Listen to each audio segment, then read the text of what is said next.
नमस्कार. पुत्रदा एकादशीच्या निमित्ताने मी पुन्हा दोन फार अतिशय सुंदर अशा भक्तिरसपूर्ण रचना आपल्या पुढे सादर करणार आहे. या दोन्ही रचना लिहिल्या आहेत डॉक्टर क्षमा शेलार यांनी. डॉक्टर क्षमा शेलार या जुन्नर येथे डॉक्टरी क्षेत्रात कार्यरत आहेत. तसंच त्या उत्तम साहित्यिका म्हणून देखील सर्वत्र सुपरिचित आहेत. त्यांची आजपर्यंत 4 पुस्तकं प्रकाशित झालेली आहेत. दशोराज्ञ सवाष्ण या कादंबऱ्या, बायजा ही लघु कादंबरी आणि घुमक्कडी हे प्रवास वर्णन आहे. या व्यतिरिक्त निरनिराळ्या मासिकांमध्ये, नियतकालिकांमध्ये, वर्तमानपत्रांमध्ये त्यांच्या कथा, कविता, ललित लेखन सातत्याने प्रकाशित होत असतं. त्यांचं आकाशवाणीवर देखील त्यांच्या काही लेखांचं, कथांचं सादरीकरण झालेलं आहे. नानाविध पुरस्कारांनी त्या सन्मानित आहेत. आज त्यांच्या 2 रचना मी आपल्यापुढे सादर करणार आहे. त्यातली पहिली रचना ही अर्थातच विठ्ठलाला उद्देशून आहे आणि दुसरी रचना ही कृष्णाला उद्देशून आहे. पण त्यांच्या या दोन्ही रचनांमधून प्रपंचातून परमार्थाकडे जाण्याची त्यांची ओढ ही खूप दिसून येते. प्रपंचात असणारे मोहविकार आणि त्यातून होणारा त्यांचा त्रास, तडफड आणि त्यामुळेच विठ्ठल भक्तीचं कळलेलं महत्व आणि त्याच्याकडे जाण्याची त्यांची धडपड ही या दोन्ही कवितांमधून आपल्याला अतिशय सुंदरपणे त्यांनी व्यक्त केलेली दिसून येते. तर त्यांची पहिली जी कविता आहे तिची पहिली ओळच पहा किती अर्थपूर्ण आहे. आपल्या प्रत्येकाच्या मनातल्या अगदी सुंदर भावना ती या व्यक्त करते. शिडावीण तारू दिशाहीन वारू, कसे मी सावरू कळे नासे. आपल्या प्रत्येकाची आज अशीच कुठल्या ना कुठल्या प्रसंगात अशी आपल्याला अवस्था झालेली दिसून येते. शिडावीण तारू दिशाहीन वारू, कसे मी सावरू कळे नासे. अश्व भावनांचे सुसाट चौखूर, अगम्य काहूर मन माझे. भावनांचे, विकारांचं आपल्याला खरोखर इतकं अश्व सुटलाय आपला की आपल्या कोणाचाच आज आपल्या भावनांवरती, विचारांवर कंट्रोल नाही. आणि हे आपण आजूबाजूला सध्या बघतो आहोत. असती कर्तव्य शृंखला अनेक, परिध्यास एक विठ्ठला तू. कर्तव्यात आपण बांधले गेलेलो. प्रपंचात पडलेल्या प्रत्येक व्यक्तीला आपला प्रपंच नीट करण्यासाठी अनेक कर्तव्य पार पाडावीच लागतात. पण तरी सुद्धा त्याच्यामध्ये विठ्ठलाचा ध्यास मात्र मी जपलेला आहे असं त्या सांगतायत. तुझी नित्य ओढ हे संसार कोढ, गहन रे गाढ चक्रावले. किती सुंदर पद्धतीने त्यांनी मांडले. खरोखरच आहे, संसार हे कोडच आहे. जितक्या त्यातल्या समस्या, अडचणी आपण सोडवायला जाऊ तेवढे त्यात गुंतत जातो. सुटत तर काही नाही, वेगळा गुंताच निर्माण होत जातो. तुझी नित्य ओढ हे संसार कोड, गहत रे गाढ चक्रावले. चक्रावलेलोच आहोत आपण सगळे याच्यातून. मृण्मय आसक्ती चिन्मय विरक्ती, माऊले ते मुक्ती व्याप नको.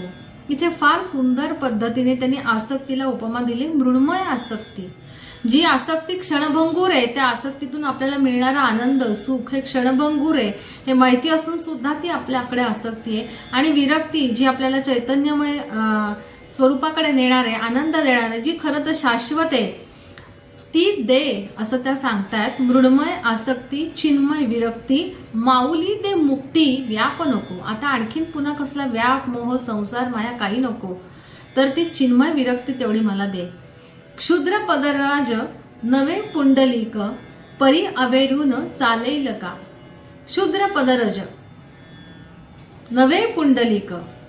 इथे कवयित्री सांगतेय की मी पुंडलिका एवढी तुझी भक्त नाही, भक्त शिरोमणी नाही, पण तरी का विना, काही का विना मी तुझ्या चरणाशी आले, तुझ्या चरणाची धूळ लावलेली आहे माझ्या मस्तकी. तर तू मला अभेरून कसं चालेल. तुला मला मुक्तीचा मार्ग, तुला मला चिन्मय विरक्तीचा मार्ग हा दाखवावाच लागेल. करावे सार्थक तारोनी संसार, अन अंती आधार कुस तुझी.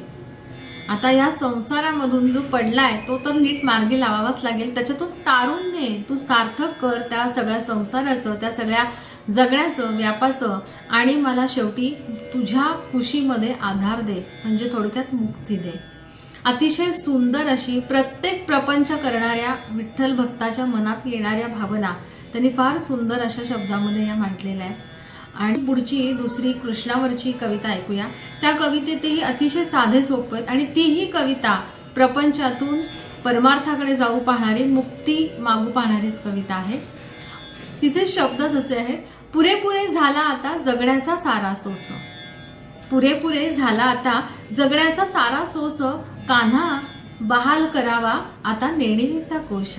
किती सुंदर पद्धतीने त्याने सांगितलंय. कान्हा बहाल करावा आता नेणिवेचा कोश, गाणे जगण्याचे मरे उरे फक्त कंठशोष. जीवन हे गाणे आनंदाने गातच राहावे असं म्हणतो खरे, पण आत्ताच्या परिस्थितीत काय दिसतंय आपल्याला, तर ते जगण्यातलं गाणं निघून गेलंय. उरे फक्त कंठशोष, कान्हा बहाल करावा मज नेणिवेचा कोश. साऱ्या मरोतो जाणीवा सारे गाडूनी आक्रोश.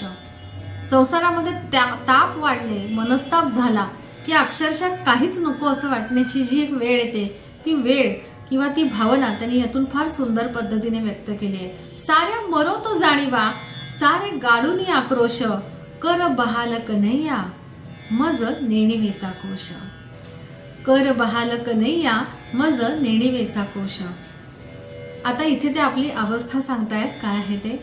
पंचेंद्रियात निळाई, पंचेंद्रियात निळाई सहस्रारात जल्लोष, बस नेणिवेचा कोश अन कृष्ण जय घोष.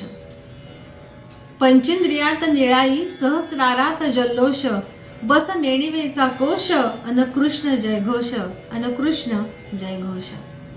शेवटी एका परीनं संसारातून विरक्ती आलेला किंवा संसार सुख बघून त्यात काहीच अर्थ नाही हे कळल्यानंतर माणसाची जी धाव आहे, नैसर्गिक धाव आहे, ती परमेश्वराकडे आहे, परमार्थाकडे आहे. आणि त्या वेळेस तिथे गेल्यावरती किंवा त्या मार्गाला लागल्यावरती जी काही अवस्था आहे, ती अवस्थाच त्यांनी या शेवटच्या कडव्यातून खूप सुंदररित्या मांडली आहे. तर अशा दोन्हीही अतिशय सुंदर विठ्ठल भक्तीत आणि कृष्ण भक्तीत रंगलेल्या, प्रपंचातून परमार्थाकडे जाऊ पाहणाऱ्या दोन त्यांच्या कविता आज आपण या एकादशीच्या निमित्ताने ऐकलेल्या आहेत. तर मला वाटतं की अतिशय भावपूर्ण असलेल्या या रचना आणि खूपच आशय समृद्ध अशा या रचना तुम्हाला नक्कीच आवडल्या असतील. आणि आता आपण भेटूया पुढच्या एकादशीला एका नव्या कवीसह, नव्या कवितेसह. धन्यवाद.